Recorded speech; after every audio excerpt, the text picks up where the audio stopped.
이 침체기를 거듭하던 암호화폐 시장이 갑자기 되살아나고 있네요. 이 블랙록 효과에 대해서 우리가 한번 이야기를 해봐야죠. 이 암호화폐 시장은 아시다시피 언젠가는 이것이 화폐처럼 사용하게 될 거라고 이야기를 했죠. 다만 화폐처럼 사용하게 될 암호화폐가 뭔지는 알 수는 없지만 어쨌든 그렇게 흘러갈 거예요. 그러니까 이 부분에 대해서 우리가 계속적으로 일단 이 정보에 대한 탐닉을 하고 진실을 알아야 될 필요가 있는 거죠. 그래서 오늘 방송은요, 바로 이 암호화폐 시장이 되살아나는데 이게 어떠한 지금 영향으로 되살아나고 있었는지, 그리고 앞으로 어떻게 흘러가게 될지 한번 이야기해 보도록 하겠습니다. 자, 암호화폐 시장이 오랜만에 의미 있는 반등세를 보이고 있죠. 총 6조 3천억 달러, 우리나라 돈으로 약 7,110조 원이라는 막대한 자산을 굴리는 세계 최대 자산 운용사인 블랙록이 암호화폐 실무전단팀을 꾸렸다는 소식이 기관 투자자 수요 기반 확대 기대에 일단 불을 붙이고 있습니다.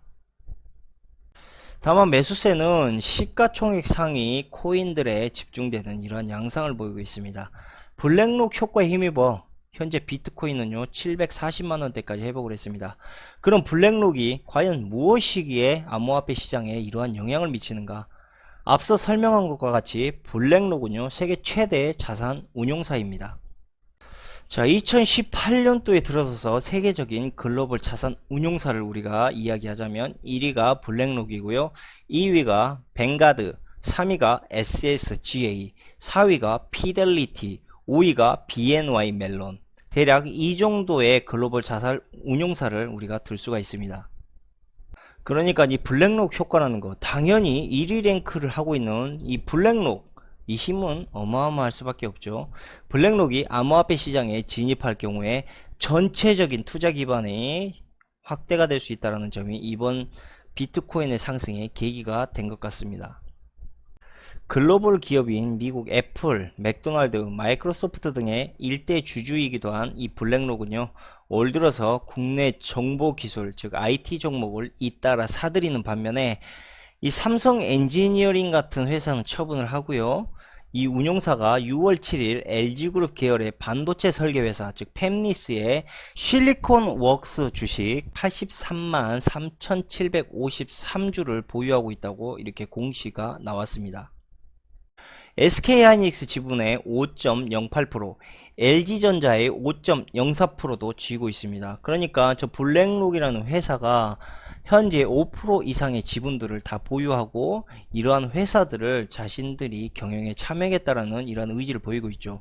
참고로 네이버도 이 블랙록이라는 회사가 5.03%의 지분을 가지고 있습니다.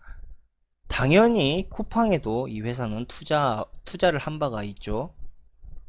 최근에 삼성전자를 제외한 SK하이닉스, LG전자 자회사였던 팹리스 회사, 이 실리콘웍스를 대거 매수하면서 4차 산업을 이끌고 있는 우리나라 기업들을 벌써 점진적으로 점점 선점을 하고 있습니다.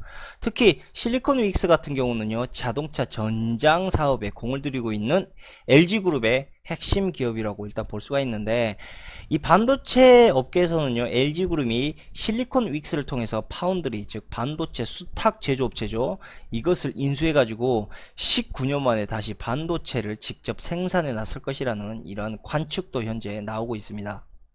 자, 여기에서 나오는 레리 핑크는요, 블랙록의 공동 창업자이자 회장입니다. 이 레리는요, 1952년생으로 미국 캘리포니아에서 태어났습니다. 레리 핑크의 아버지는요, 구두점을 운영을 했고, 어머니는 영어 교사로 유태 가정에서 성장을 했습니다. UCLA에서 이 사람은 정치학을 전공을 했고, 1974년 학부를 졸업한 후에 동대학교의 앤더스 경영대학원에 입학을 합니다. 그리고 1976년 MBA 학위를 취득했습니다. 이 사람 역시 유태인으로서요, 랠리는 블랙록이라는 거대 자산 운용사를 이용해 세계에서 가장 잘 나가는 글로벌 기업들을 현재 소유하고 있습니다. 결국은 저 블랙록이라는 회사 역시 유대인의 이런 기업이라는 걸 우리가 알 수가 있죠.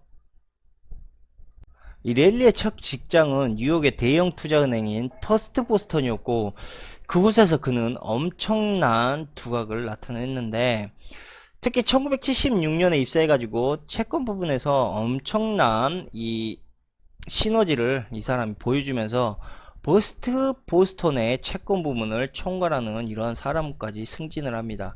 특히 미국의 MBS 시장의 형성과 발전에도 이 사람의 역할은 매우 중요한 위치에서 움직였던 사람입니다. 알다시피 MBS는 주택담보부증권으로 쉽게 말해 모기지 증권입니다. 이 모기지 증권이 터지면서 2008년 미국의 서브프라임 모기지 사태, 즉 이것이 글로벌 금융위기를 촉발하게 된 원인이기도 했죠.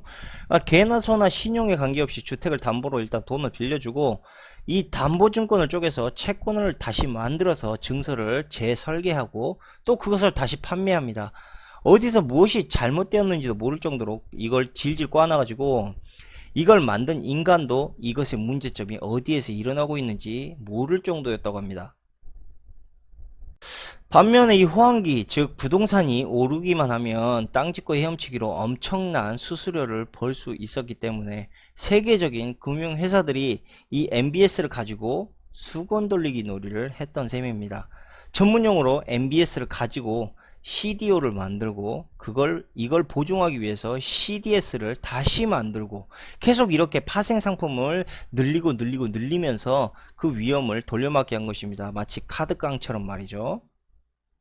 이걸 그냥 쉽게 말씀드리면 그냥 폭탄 돌리기입니다. 이 폭탄을 돌리다가 내 손에서 터지면 그냥 망하는 거죠. 2008년 이 폭탄 돌리기에서 망한 회사가 바로 리만 브라더스였고요. 이것을 가지고 이명박과 강만수가 이 쫄딱 망해가는 리먼 브라더스를 인수하자, 그리고 세계적인 IB 투자은행을 만들어야만 한다, 이렇게 꼴값을 떨다가 다행히 파토난 적이 있었죠. 만약에 이것을 저놈들이 인수를 했다면 아마 4대강과 자원 외교로 날려먹은 혈세는 거의 끈값일 정도로 국가 파산이 났을지도 모르는 일입니다. 당시 문건에 의하면 산업은행은 지난 2008년 여름 리먼 브라더스, 즉 60억 달러, 우리나라 돈으로 7.8조 원이죠. 이 정도의 투자를 추진하다가 결렬이 됐고, 리먼 브라더스는 결국 그해 9월 15일에 파산을 합니다. 파산 당시 부채 규모는 6,130억 달러, 즉 우리나라 돈으로 700조 원. 이것은요, 우리나라 1년 예산의 2배에 달하는 금액입니다.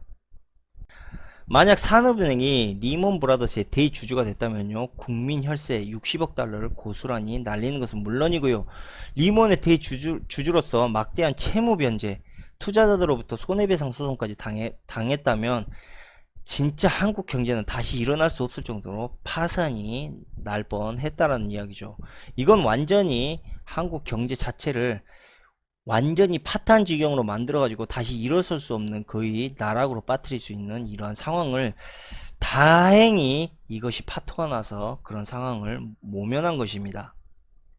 레리 핑크는 퍼스트 보스턴의 경영이사이자 채권 부문장으로 경영위원회 위원이 되었고요, 선물 옵션을 또 만들었던 사람이고, 모기지와 부동산 상품 부분까지 이끌면서 회사에 약 1조 1천억 원의 이익을 기여한 사람입니다.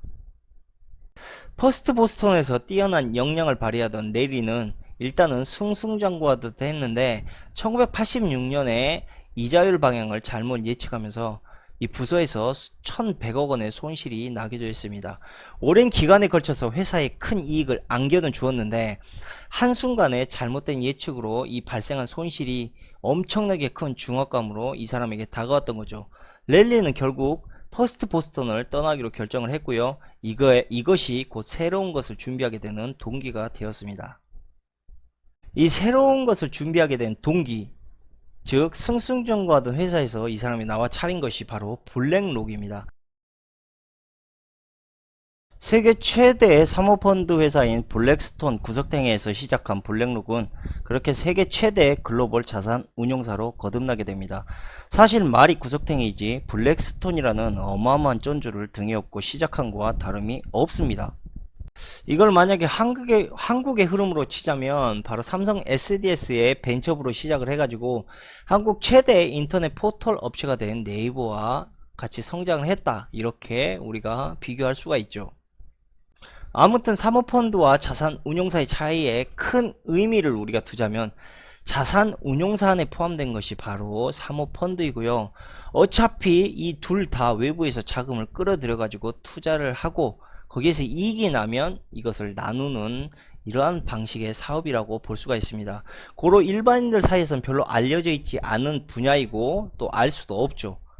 특히 이쪽 분야 역시 유대인들의 독점을 현재 독점 체제로 거의 움직이고 있다라고 보시면 됩니다. 이런 자산 운용사들이 투자를 가장 많이 하는 곳이 바로 군수 업체이기도 한데요. 이것은 일단은 다음 시간에 우리가 다루기로 하고, 오늘 이렇게 블랙록이 암호화폐와 블록체인에 대한 실무 전담팀을 꾸린다는 소식으로 암호화폐 상승을 이끈 배경에 대해서 일단 설명을 드리게 되었습니다. 시장에서는 일단 이것을 아주 긍정적으로 보고 있기 때문에 상승을 현재 주도하고 있지만, 이 블랙록의 수장인 랠리 핑크는 이렇게 이야기를 했습니다.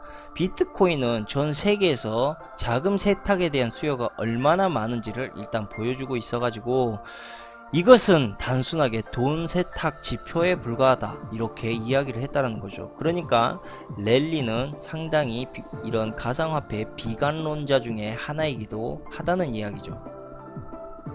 또한 자산운용사는 회사를 인수하거나 여러가지 방법으로 이익을 만들어주고 그 주주들에게 이익을 나눠주는 이러한 사업이기 때문에 결국은 영원히 투자한 회사를 가져가지 않습니다.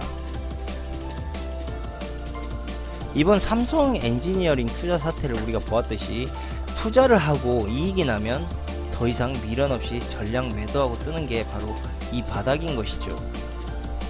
그러니까 이 코인 시장이 제가 전 방송에서 말씀드렸다시피 그 조지 소로스가 공매도에 배팅을 하고 있고 또 이러한 움직임이 보인다라고 이야기를 했죠.